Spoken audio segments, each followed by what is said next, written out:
हरे कृष्णा। देखिए, महाशिवरात्रि का यदि आपको पूरा लाभ लेना हो तो यह वीडियो आप लोग जरूर पूरा देखें, क्योंकि इस बार 2026 में 15 फरवरी को महाशिवरात्रि के साथ साथ व्यतिपात योग भी आ रहा है और इसी दिन सर्वार्थ सिद्ध योग भी है और त्रिपुष्कर योग भी है। ठीक है। तो जो भी मनुष्य सच में अपना कल्याण चाहते हैं तो भगवान के द्वारा, भगवान की कृपा से आपको यह दुर्लभ शिवरात्रि का योग व्यतिपात के साथ मिल रहा है। इसका आप लोग जरूर लाभ उठाना। सबसे पहली बात मैं आपको बता दूं कि आप भले ही वैष्णव संप्रदाय से जुड़े हों, अथवा तो आप कृष्ण भक्त हो, अथवा तो किसी अन्य देवी देवता के उपासक हों, आप सभी के लिए यह शिवरात्रि का व्रत अत्यंत अनिवार्य हमारे ग्रंथों ने बताया है, हमारे महापुरुषों ने बताया है। तिथि तत्व में वर्णन मिलता है कि एकादशी सहस्त्रे तत्फलम लभते। देवी शिवरात्रि पोषण, इसका अर्थ है कि हे देवी, मनुष्य 1000 एकादशियों का व्रत करने से जो पुण्य फल प्राप्त करता है, वह फल उसे एकमात्र शिवरात्रि का व्रत उपवास करने से प्राप्त हो जाता है। जी हाँ, एक शिवरात्रि का व्रत उपवास आप करिए और 1000 एकादशियों का पुण्य प्राप्त करिए। बाकी स्कंद में भी यह वर्णन आता है कि वर्ष सते न यत् पुण्यम एकादश्या कृतम भवेत तत्फलम लभते सदै शिवरात्रि न सेवनाथ। इसका अर्थ है कि 100 वर्ष तक एकादशी का व्रत करने से, कृष्ण पक्ष की भी एकादशी और शुक्ल पक्ष की भी एकादशी आप 100 वर्षों तक करें, उससे जो पुण्य फल आपको अर्जित होता है वह शिवरात्रि का केवल एक दिन का व्रत उपवास करने से आपको सदैव यानी तत्काल प्राप्त हो जाता है। तो देखिए, एक वर्ष में 24 एकादशियां होती हैं। यदि आप इसे 100 वर्षों तक करते हैं तो इससे 2400 एकादशी के व्रत का पुण्य प्रभाव आपको मिल जाता है, केवल एक दिन शिवरात्रि का व्रत उपवास और जागरण करने से। ठीक है। तो मैंने आपको जो कहा ना कि वैष्णवों के लिए भी उतना ही महत्वपूर्ण है जितना कि शिव जी को मानने वालों के लिए है, जितना कि गणपति जी को मानने वालों के लिए है, जितना कि शाकों के लिए यह शिवरात्रि खूब महत्वपूर्ण है। अब देखिए, शास्त्रों में वर्णन आता है कि शिवरात्रि पर शिव जी कहां रहते हैं। शास्त्र कहते हैं कि यानी कन्यत्र लिंगानी स्थावरण चराण चतेऊ संक्रमत्ते देवस्याम रात्रो, यह तो हर शिवरात्रि प्रोक्ता तेनसा हरिवल्लभा। इसका अर्थ है कि इस पृथ्वी पर जितने भी स्थावर यानी अचल और जंगम यानी चल शिवलिंग है, उन सब में शिवरात्रि की रात्रि भगवान हर यानी शिव जी विशेष रूप से संक्रमण करते हैं, यानी विद्यमान हो जाते हैं, प्रवेश कर जाते हैं। देखिए, चल और अचल चल यानी जो आपके घर में शिवलिंग हो, छोटे बड़े जितने जैसे भी प्रकार के हो, उसमें भी भगवान शिव का प्रादुर्भाव हो जाता है। अचल यानी जो मंदिरों में जो भगवान शिव जी की स्थापना की गई है, तो शिवरात्रि में ऐसा भेद नहीं मानना चाहिए कि हम मंदिर में ही जाएंगे तो ही हमको पूरा लाभ मिलेगा।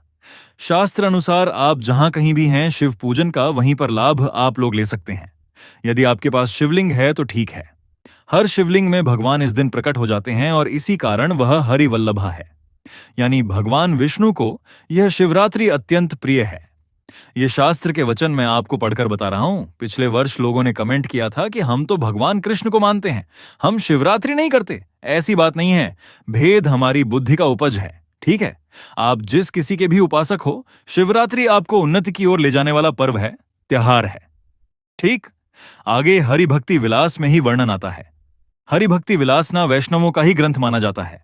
विशेषत हरिभक्ति विलास में गौतमीय तंत्र का संदर्भ दिया जाता है कि शिवरात्रि व्रतम कृष्ण चतुर्दश्याम तो फाल्गुने वैष्णव रपि तत्कार्यम श्री कृष्ण प्रीत सदा। इसका अर्थ है कि फाल्गुन मास की कृष्ण पक्ष की चतुर्दशी को शिवरात्रि का व्रत होता है। भगवान श्री कृष्ण की प्रसन्नता के लिए वैष्णवों को भी यह व्रत सदा ही करना चाहिए। यह वैष्णव ग्रंथ से मैं आपको बताया। ठीक है। हरिभक्ति विलास। अब हम लोग और सुनते हैं। यह व्रत ना सभी को करना चाहिए। यदि शंका हो कि मैं स्त्री हूं, मैं पुरुष हूं, अथवा तो मेरा विवाह नहीं हुआ है, चाहे लड़की हो चाहे लड़का हो, अथवा तो सधवा हो चाहे विधवा हो। अब बालक, वृद्ध, नरनारी, सधवा, विधवा सभी लोग इसका व्रत उपवास कर सकते हैं। ठीक। लिंग पुराण में वर्णन आता है कि सर्वतीर्थेषु यत् पुण्यम सर्वदा दानेषु यत् फलम। इसका अर्थ आप लोग समझिए। सर्वतीर्थे यत् पुण्यम यानी समस्त तीर्थों में आप स्नान कर लेना। पूरे जीवन भर में लोग धन इकट्ठा करके सभी तीर्थ घूम के स्नान करते हैं ना, ताकि हमारी मुक्ति हो, ताकि हमको मोक्ष की प्राप्ति हो। लेकिन यहां पर लिंग पुराण का वर्णन है कि सर्व तीर्थ सोयत पुण्यम, समस्त तीर्थों में स्नान करने से जो पुण्य लाभ आपको मिलता है। सर्वदानेषु यत् फलम, आप सब कुछ दान कर दें। बड़ी बड़ी तिथियों में आप दान करें, उससे जो आपको पुण्य मिलता है तत्फलम कोटि गुणितम शिवरात्रि व्रते कृत्य। इसका अर्थ है कि वह सब पुण्य आपको करोड़ गुना होकर मिलता है। जब आप शिवरात्रि का व्रत उपवास कर लेते हैं, उससे भी करोड़ गुना आपको मिलता है। ठीक है ना?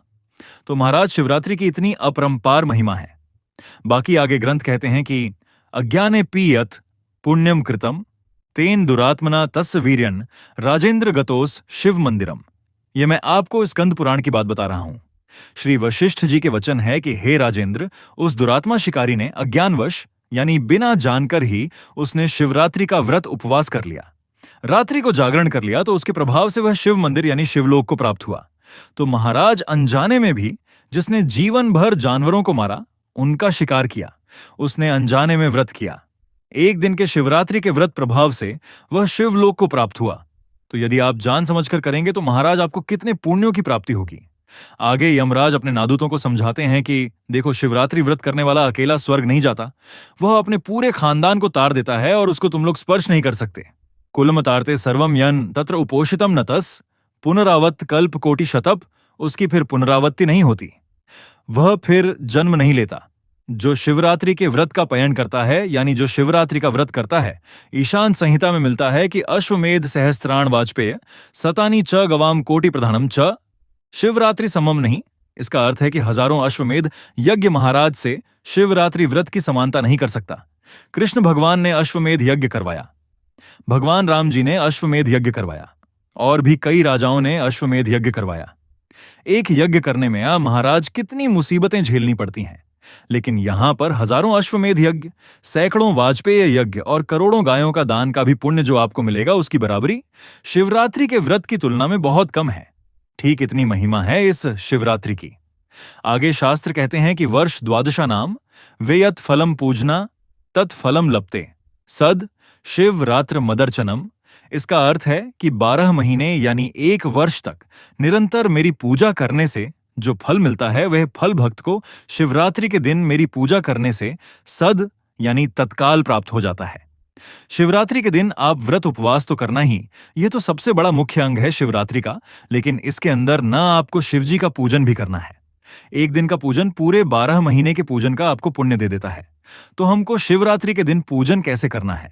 देखिए, सुबह स्नान आदि करने के बाद शिव जी के ऊपर आप लोटा का जल आदि दूध आदि अर्पित तो करना ही, लेकिन जो ना मुख्य पूजन होता है वह रात्रि के समय से शुरू होता है, यानी जब सूर्यास्त होता है ना, उस समय से प्रहर शुरू हो जाते हैं। रात्रि को 4 प्रहर में विभाग किया जाता है, फिर एक एक प्रहर का पूजन अलग अलग होता है।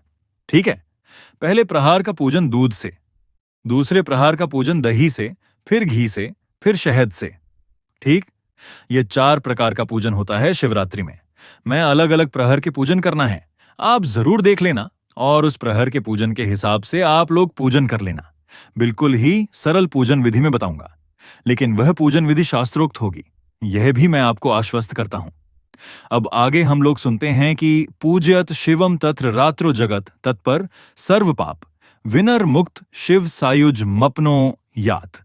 इसका अर्थ है कि जो व्यक्ति शिवरात्रि की रात में जागरण करते हुए जागते हुए भगवान शिव का पूजन करते हैं, वह समस्त पापों से विशेष रूप से मुक्त होकर शिव सायुज्य यानी शिव जी में ही यानी मुक्ति को प्राप्त कर लेते हैं। इतनी महिमा है, इतनी भारी भरकम महिमा है शिवरात्रि की। ठीक है, लोग पूछते हैं कि हम कब तक जागे? भैया, आपको पूरी रात जागनी होती है, ठीक है ना? और आपको व्रत का पारण अगले दिन सूर्योदय के बाद करना होता है। इस प्रकार से आप प्रभु की आराधना कर सकते हैं। जय श्री राधा रानी, जय राधा रानी। तो प्रिय भक्तों, आपको यह वीडियो कैसा लगा हमें कमेंट में जरूर बताएं। अगर आप माता लक्ष्मी के सच्चे भक्त हैं, आप माता लक्ष्मी का प्रेम प्यार आशीर्वाद पाना चाहते हैं और चाहते हैं कि माता लक्ष्मी का आपके घर में वास हो और आप माता लक्ष्मी को प्रसन्न करना चाहते हैं, तो जल्दी से वीडियो को लाइक करके हमारे YouTube चैनल को सब्सक्राइब करें और कमेंट बॉक्स में हर हर महादेव जरूर लिखें। दोस्तों, ये तमाम जानकारी जनरुचि को ध्यान में रखकर दी जा रही है। ज्योतिष और धर्म के उपाय और सलाहों को अपनी आस्था और विश्वास पर आजमाएं। वीडियो का उद्देश्य मात्र आपको बेहतर सलाह देना है। इस संदर्भ में हम किसी प्रकार का कोई दावा नहीं करते हैं। दोस्तों, वीडियो अच्छी लगी हो तो लाइक और सब्सक्राइब जरूर करें। धन्यवाद।